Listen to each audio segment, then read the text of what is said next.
مولانا روم رحمۃ اللہ علیہ نے سلطان محمود غزنوی اور ایاز کے 3 واقعات لکھے ہیں، بڑی عجیب کہانیاں لکھی ہیں۔ فرماتے ہیں کہ سلطان محمود ایک نیک بادشاہ تھا، اس کے پاس ایک دیہاتی نوجوان آ گیا، اس کا تعلق دیہات سے تھا، تعلیم بھی نہیں تھی، کچھ ایسی تربیت بھی نہیں تھی، مگر بادشاہ کے دربار میں آ کے جب خدمت پہ لگا تو اس نے اتنی اچھی خدمت کرنی شروع کی کہ تھوڑے دنوں میں بادشاہ کی آنکھوں میں بڑا درجہ پا گیا، بادشاہ نے اپنے مقرب بندوں میں شامل کر لیا۔ اب جو پہلے سے مقربین تھے نا وہ بہت جیلس ہوتے تھے، ہم بڑے خاندانوں والے اور بڑی عقل سمجھ والے، تعلیم والے، ہم بادشاہ کے مشیر تھے، یہ کل کا نوجوان پتہ نہیں کہاں سے آ گیا دیہات سے اٹھ کے کہ بادشاہ کی اس کے اوپر بڑی خاص نظر پڑتی ہے۔ چنانچہ انہوں نے پروگرام بنایا کہ ہم بادشاہ سے موقع ملنے پہ بات کریں گے۔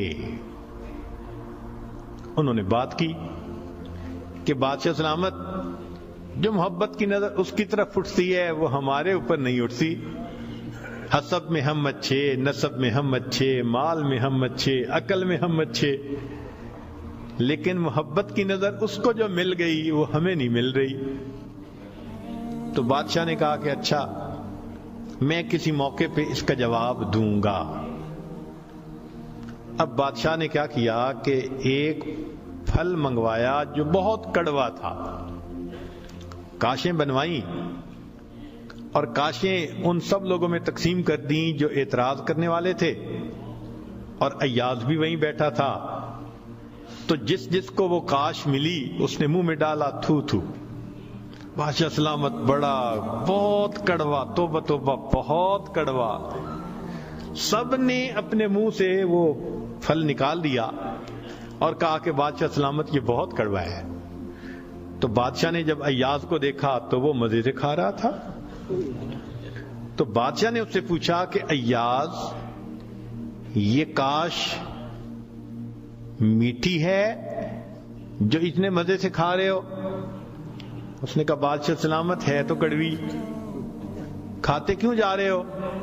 اس نے کہا بادشاہ سلامت میرے دل میں یہ بات آئی کہ جس بادشاہ کے ہاتھوں سے میں زندگی بھر میٹھی چیزیں لے کے کھاتا رہا، اگر آج مجھے کڑوی بھی مل گئی تو میں اس کو واپس کیسے کروں؟ عمر بھر میٹھی چیزیں لے کے کھاتا رہا، آج کڑوی بھی مل گئی تو واپس کیسے کروں؟ کاش کہ یہ چیز ہمارے اندر آ جاتی کہ جس پروردگار کی نعمتوں سے ساری زندگی ہم انجوائے کرتے رہتے ہیں، اگر کبھی کوئی اس کی طرف سے آزمائش کی گھڑی بھی آ جائے تو ہم پھر شکوہ کیوں کرتے ہیں؟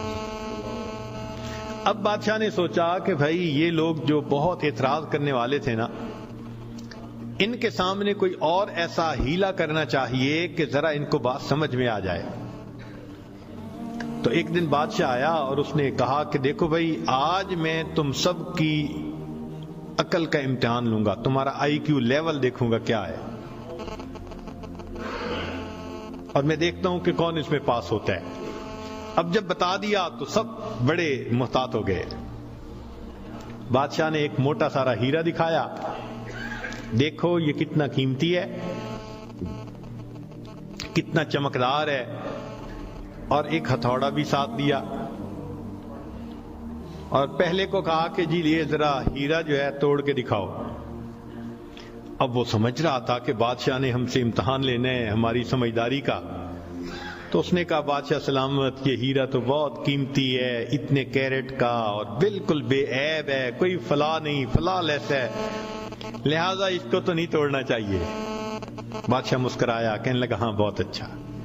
تو وہ سمجھا کہ بھائی میں نے بادشاہ کو کنونس کر دیا، چنانچہ دوسرے کو دیا، اس نے بھی اسی قسم کی لاجک، تیسرے کو دیا، اس نے بھی لاجک، جتنے اعتراض کرنے والے تھے سب کو ہیرا ہتھوڑا دیتے رہے، وہ یہی لاجک دیتے رہے اور معذرت کرتے رہے، حتیٰ کہ بادشاہ نے وہ ہیرا ایاز کے ہاتھ میں پکڑایا۔ جب ایاز کو کہا ایاز اسے توڑو، ایاز نے اس کو نیچے فرش پہ رکھا، دے کے مارا ہتھوڑا اور اس کے ٹکڑے ٹکڑے کر دیے۔ اب جب اتنے قیمتی ہیرے کے ٹکڑے ہو گئے تو وہ تو سارے خوش ہو گئے، آج اس کا گنوار پن کھلا، اس کی جہالت کھلی، بے وقوف، کیا پتا اس کو یہ کتنی قیمتی چیز تھی۔ تو وہ ایکسپیکٹ کرنے لگے کہ آج تو بادشاہ اس کو دھکا دے دے گا دربار سے۔ تو جب ہیرے کے ٹکڑے ہو گئے تو بادشاہ نے اس کی طرف دیکھ کے کہا ایاز تو نے ہیرے کے ٹکڑے کر دیے، اتنے قیمتی ہیرے کے؟ تو ایاز نے آگے سے سمپل سا آنسر دیا کہ بادشاہ سلامت، آپ نے مجھے حکم دیا تھا ہیرے کو توڑ دو۔ اب میرے سامنے دو آپشن تھیں، یا تو اتنے قیمتی ہیرے کو توڑ دیتا، یا پھر میں انکار کرتا تو آپ کے حکم کو توڑ دیتا۔ میری نظر میں آپ کا حکم ایسے سینکڑوں ہیروں سے زیادہ قیمتی تھا، لہذا اس کو کم قیمت سمجھتے ہوئے میں نے آپ کے حکم کو نہیں توڑا، میں نے ہیرے کو توڑ دیا ہے۔ تو بھئی جتنا ایاز کے دل میں بادشاہ کے حکم کا احترام تھا، کاش ہم بندوں کے دل میں پروردگار کے حکم کا ایسا احترام آ جاتا۔ ہم خواہشوں کو توڑ دیں، تمناؤں کو توڑ دیں، اپنی امیدوں کو توڑ دیں، ہم کبھی بھی حکم خدا کو نہ توڑیں۔ تیسرا واقعہ لکھا کہ ایک دن ایک معترض جو تھا وہ آیا اور اس نے کہا کہ بادشاہ سلامت، یہ جو آپ کا زیادہ ہے نا چہیتا ایاز، ہمیں لگتا ہے کہ یہ خزانے سے چیزیں چراتا ہے، ہمیں تو شک ہے۔ بادشاہ نے پوچھا کیسے ہے؟ اس نے کہا جی ایک جگہ کلوزٹ بنائی ہوئی ہے اس نے، اور یہ صبح و شام اس کلوزٹ کا دروازہ کھولتا ہے اور دیکھتا رہتا ہے اور تالا لگا کے چابی اپنے پاس رکھتا ہے، چابی کسی کے ہاتھ میں نہیں دیتا۔ تو بادشاہ سلامت، ہمیں تو پکا شک ہے کہ آپ کے خزانے سے اس نے قیمتی چیزیں چرا کے رکھی ہیں اور یہ صبح و شام دیکھتا ہے ان کو۔ بادشاہ نے اسی وقت ایاز کو بلوا لیا، لوگوں کے سامنے پوچھا ایاز تمہاری کوئی کلوزٹ ہے ایسی؟ جی۔ تالا لگا کے رکھتے ہو؟ جی۔ صبح شام کھول کے دیکھتے بھی ہو؟ جی۔ لاؤ چابی اس کی۔ ایاز نے چابی نکال کے دے دی۔ بادشاہ نے ایک آدمی کو بھیجا کہ جاؤ اور کلوزٹ میں جو کچھ پڑا ہے سب اٹھا کے یہ کہ لے کے آؤ۔ اب جب وہ گیا تو ایاز تو مطمئن کھڑا رہا، مگر معترضین بڑے خوش ہوئے، آج پکڑا گیا، آج سمجھ لگے گی بادشاہ کو یہ کیسا بددیانت انسان۔ تھوڑی دیر گزری تو جو گیا تھا وہ تالا کھول کے کیا دیکھتا ہے کہ اس میں ایک پرانا سا لباس ہے اور ایک پرانا سا جوتا رکھا ہوا اور کچھ بھی نہیں۔ بڑا حیران ہوا، اس کو یہ صبح بھی دیکھتا ہے شام بھی دیکھتا ہے۔ وہ اس کو لے کے بادشاہ کے پاس آیا۔ بادشاہ سلامت، کلوزٹ میں یہ دو چیزیں تھیں۔ بادشاہ نے کہا ایاز بس یہی کچھ تھا؟ جی یہی تھا۔ ایاز یہ تو اتنی قیمتی نہیں کہ تم ان کو تالے میں رکھو اور صبح شام اس کو جا جا کے دیکھو۔ ایاز نے کہا کہ بادشاہ سلامت میرے لیے قیمتی ہیں۔ پوچھا کیوں؟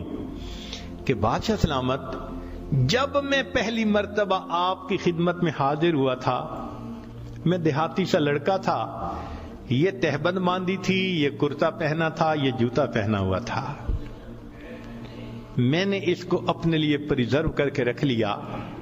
اب روز صبح اور شام میں دروازہ کھولتا ہوں، اپنے نفس کو مخاطب کر کے کہتا ہوں ایاز بادشاہ کے احسانات کو مت بھولنا. تمہیں جو اس نے رتبہ دیا، تمہاری اوقات تو یہ تھی، تمہاری اوقات یہ تھی. میں صبح بھی اپنے آپ کو یاد دلاتا ہوں، میں شام بھی اپنے آپ کو یاد دلاتا ہوں. مولانا لکھتے ہیں کاش کہ یہ صفت اللہ ہمیں بھی عطا فرماتا. ہم بھی اپنے ابتدا کو دیکھتے، کیا حال تھا، کیا ہماری اوقات تھی، اور آج اللہ نے اپنی رحمتوں سے، نعمتوں سے، برکتوں سے کس طرح ہمیں مالا مال کر دیا. ہم بھی اپنی بنیاد کو یاد رکھتے ہیں. تو اگر ایک دنیا کا غلام اپنے مالک کے حکم کو اتنا قیمتی سمجھتا ہے تو ہم تو اللہ کے ویسے ہی بندے ہیں، غلام سے بھی ایک درجہ نیچے. ہم تو اللہ کی ملک ہیں، مخلوق ہیں اس کی.